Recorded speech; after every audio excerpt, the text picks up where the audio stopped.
Yeah, we got to be teaching ourselves not to apologize for the real deal, right?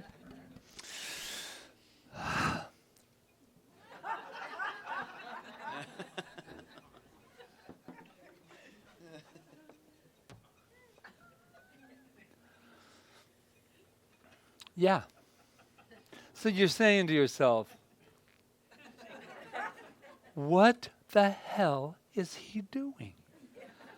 I'm making a point. Because when I was a little boy, and I bet you guys all felt that too, this was disrespectful. And I just stuck my tongue out at you. Oh, who would think it? But unless, of course, you comprehended it that way, because that's only one perception. If you were in Tibet and you were experiencing a Tibetan greeting, they would all walk to your door.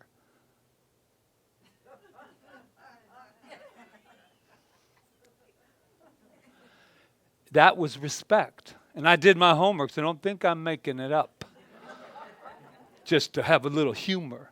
No. Someone called me and I said, I was going to do it last week, and I said, that just won't work with nobody in the audience.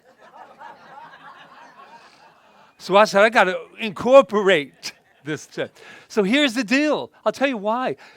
The folklore of a Tibetan greeting like this, because many, many, many moons before, there was a king, a very evil king, who had a black tongue. And so what your thing is when you go to someone's house is to go, you're safe. Except I had coffee, so it might have a little bit. But we would think that was an insult. It's disrespectful. We were told never to stick our tongue out at people. That's not nice. And these people are told, please stick your tongue out when you come to my house as respect. Yeah. And there's a lot more little traditions, but I just am going to go into it. But it was a fun ride, I'm going to tell you. My point being in this particular one is that's a perception. You just perceive that Patrick's doing something. I don't understand why he would be sticking his tongue out at me, or us. Another one is our beautiful Hawaiian, where it's called the honi. The honi is the traditional Hawaiian greeting, and we know what that is. That's where you go up to someone, and if Rita had been here, I would have demonstrated. You put your forehead into their third eye, which is the intuition. You breathe in, and we take each other's breath. It says, in the English translation, of course, because it's another comprehension of the Western world, is the kiss. It's called the kiss. But actually, the original greeting was touching forehead to forehead, nose to nose, and exchanging breath. The practice of honi, the third eye, is the potent, hear this, intuitive center of the body. And our Hawaiian brothers and sisters believe that our ancestral DNA is contained within our bones. When we connect bone to bone, we're connecting in the lineage to both parties, better known as becoming one. Finally, we exchange breath. The ha, divine breath, is held within each of us. When we exchange divine breath through the nose, it is the part of us that comes directly from spirit, the breath of God. And I don't want any names, you don't have to say it out loud, or raise your hand, but I remember back at the Aston Aloha when Jeevan was here. And Jeevan's the one that taught that to me, as a matter of fact. And I said, I might do that one. So he's right where Kyle was. And I invited him up here. Don't worry. And we walked up like this, and I said, well, I have to kind of practice it so that when we're in the center, we went like this. And it was such a weird feeling in the beginning. It was very close. So close. And somebody was walking into the room, and I remember, and we were like, I'm going, and then he walks in, as they always do with Patrick, and he walks in,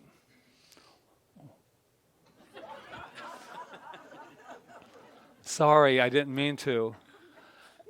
Another perception. Walked in and saw this occurring. The question I have for us today, and I remember that was 7 years ago, 8 years ago. And don't rush up here, but I wonder how many of you would come up here and share my breath right now. Very good. It's just a curiosity. Wow. This is like the dating game. This is all the hands are flying up here. But also, I've noticed a few didn't go up. And so, first of all, we have the awkwardness. And Kyle said, if you want to, Patrick, I'll go to do breath to breath with you. But I told him, no, I don't want to get anybody. You didn't say that, did you? No. And his hand wasn't raised either. It was so wonderful to really, and it really hit me harder than before. It was fun, right? And it was even fun with the guy walking in thinking, I ain't going to this church. Or he's probably saying, I'm going to get my friends and come back, But the thing of it is that it's an example of our perceptions of how we're seeing things that are going on in our world right now, and seeing things that Rita was talking about, and taking this shame thing about how close can I get to you. And I'm not suggesting it. I'm just saying that right now it's harder to do. A lot of the Hawaiian people weren't sitting there going up to and greeting like that and saying, what if you're contaminated? What if? I'm not talking about if you've already, displayed it or to go rushing out in the street, but I am saying the same thing we said a couple weeks ago. We're not contaminated.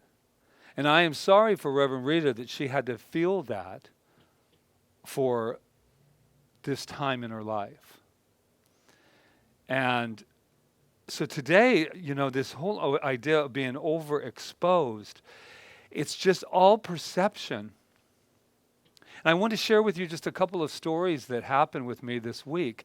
And I'm at a place right now where it's kind of like a resurgence, a kind of a rebirthing part of me now. Because this week was, how do you say it? It was a drag. A lot of it was just a drag. It was shocking. It was everything else. But why? But why was the most important? Why, wouldn't have been just an experience that we are having, right? I mean, it's a creepy feeling to know that every sneeze and every cough is monitored like something out of a horror film. And that's how it felt. Whether it is, we're all perceiving differently. Some people walking in going, what were they doing? Those two guys were, kissing. Then the other person walks in, they're doing the Hawaiian. The other person says, why'd he stick his tongue out at me? And then the other person says, oh my God, I respect you, thank you. And it's nice to know you don't have a black tongue, because that means that I can present myself to you and you're safe with me. So a couple of the stories were when during this week, it was an interesting thing because I felt really good.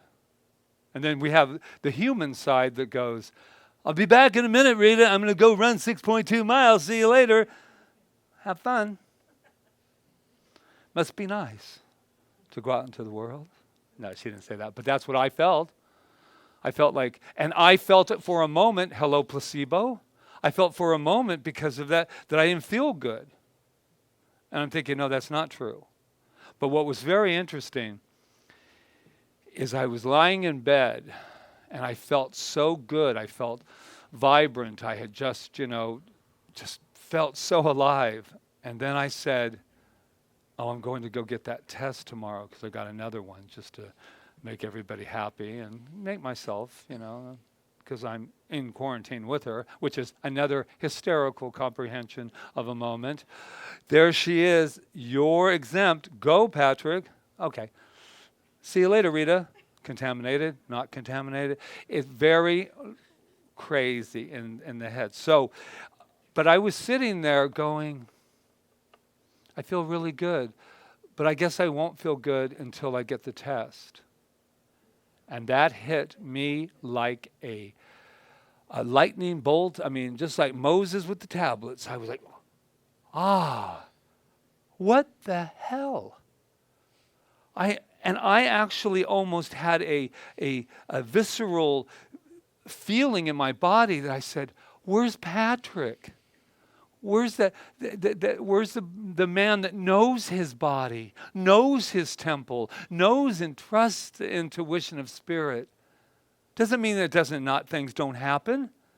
It just means that I was sitting there feeling on top of the world, but I wasn't going to be able to feel completely until you told me. And I really want us to listen to this. Test or no test, we are spirit first.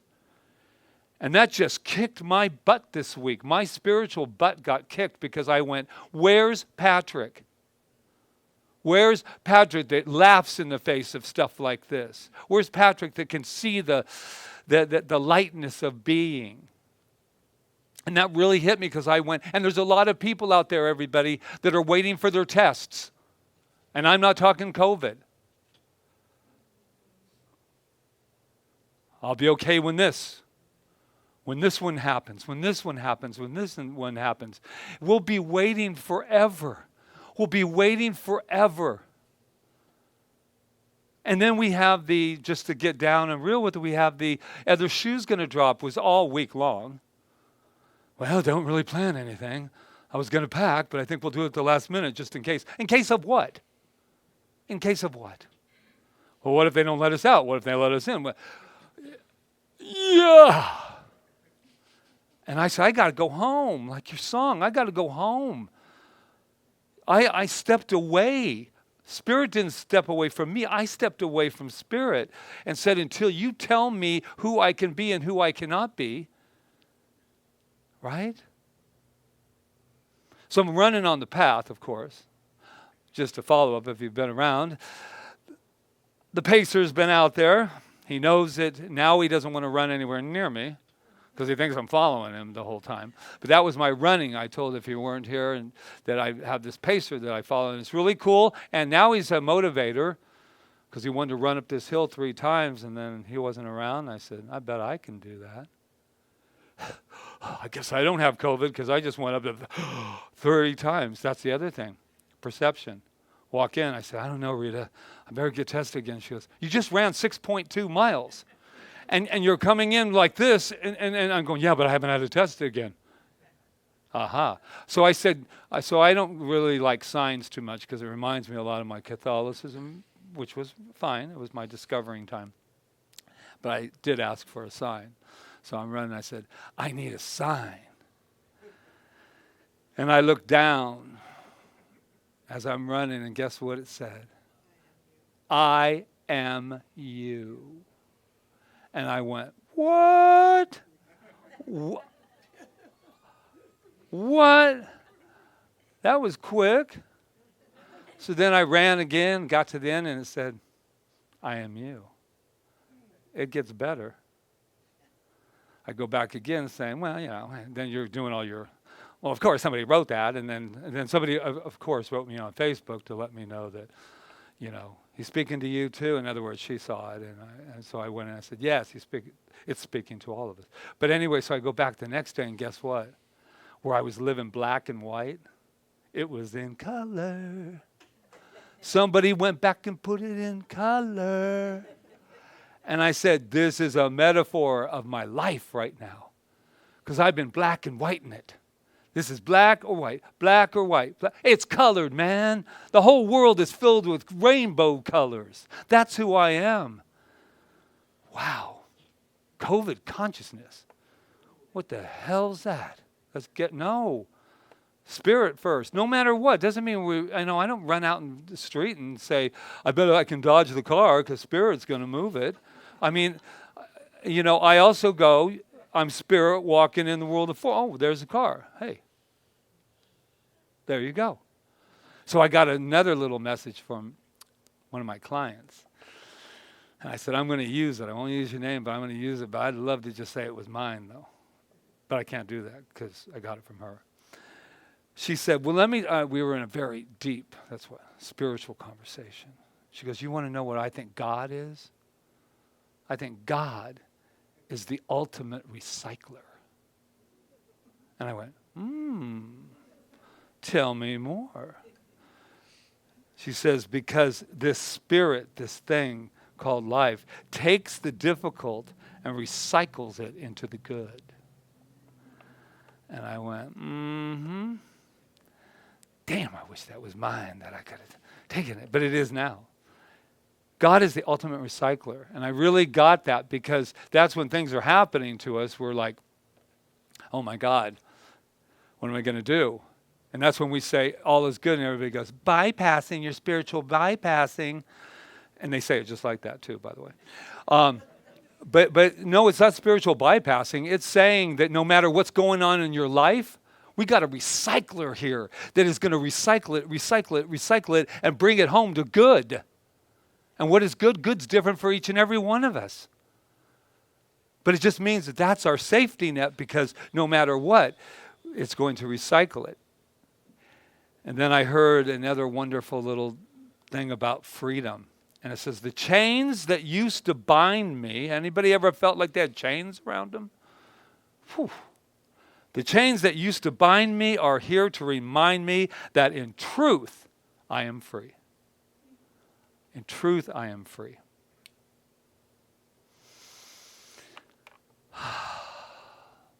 Yeah. We're on to something, people. We're on to something. And my invitation to myself, and we can take it however we want to in our life, I think all of this stuff, at least for me, is pushing me. And sometimes I've got my feet really dug in, but really pushing me to say, okay, this is it. You're not getting out of this one without going completely home to who you are. You don't get to have it now. I have to walk through my world knowing that I can trust it. I have to go through my world knowing I can trust my body to handle whatever it needs to happen. I got 50 trillion cells that I actually, because I'm creative, gave them faces, and boy, do I look good, just to let you know, because they're all 50 trillion. They look just like Patrick. And it's called my love army. And it's moving through me, baby. And I said to him, I said, yeah, I'm going to drop some pounds. Call in the love army. Yes, Sergeant. They go, what do you want, Chief? What do you need, Chief? What do you need, Chief? Yeah, come on. Have some fun, inner children. Come on. You go in there. They go, we have 50 trillion cells working on your behalf. When's the last time you talked to them? We go, wow, do you know we have 50 trillion cells running through our bodies, helping us, supporting us? And then you go, wait. And I said, well, if they're there, then I'm your chief, then I need to talk to you. And I've been having these wonderful conversations. And then that sergeant, before he goes, order taken. I said, well, what happens? He goes, the only time that we stop and pause and don't move is when you stop and you pause. And you don't believe or doubt or have fear with that. Fear stops us, and then we'll move on. I'm thinking this is fabulous. So I'm gonna have end with a butterfly because of your beautiful song, a butterfly poem that I think that might serve us, and if it doesn't, something will. One thing I remember Beckwith saying, he's talking about being a minister, being a spiritual leader. And he says, you did not come here, he was talking about himself, I did not come here to just comfort the inflicted, but to inflict the comfortable. And I'm thinking, there's something to that, right? Because I'm going to let you know I've been inflicted this week. And I wasn't comfortable with any of it. But now I am. So let's read this little It's a little poem. Just taking a look at you. You're just beautiful. And you're like a mirror. You're just beautiful. Thank you. Thank you. So here it is. It's called Soar Through Life, dedicated to Kyle LeBan. Thank you. I learned in high school that when a butterfly is struggling to get out of the cocoon and you cut the cocoon to help him out, the butterfly dies. Isn't that cheery? Leave you with that. But there's more. You have to let the butterfly struggle because the struggle forces blood into the wings enough to soar and help them fly. So that would make sense because blood would, your blood's going. My blood was going this week with those 500 trillion cells. And the same goes for us. The struggle we go through is necessary to make us strong enough to soar through life. Do I promote suffering? Absolutely not. We've done it long enough. But some of the struggles that we have been through this week, we get the choice. And I know your week, it wasn't just about Rita and Patrick. I mean, the world doesn't, revolve around me. But we've all had some stuff that's going on. We're all having stuff we're working through. We're all doing that together. But struggle is not necessary. Ernest Holmes reminds us that we might have done that for a little while now, and now it's time to trust that joy can enter it, and that when something is happening in our lives, we label it bad.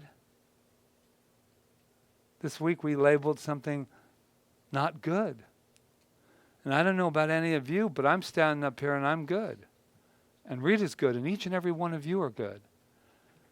And since I'm not going to see you for just a couple of weeks, I want you to know that this is just a teaser, right? So I last week I talked about how I like to dress in black when I was in New York so I could be mysterious. But I didn't want to do it all at the same time because you guys would be like, whoa. He was so right. He is mysterious. So I kind of halved it for you. And also, because my vest fits now, I actually pulled it back out. New clothes. And so, but I want you to know that I just left the white pants because I didn't want you guys to get too excited about the fact that I was all in black. I love you. Yeah, I know you do. I love Rita. I love you. Is from a man who comes from a very small family. It is so nice to have this family. It means the world to me and to us. Namaste.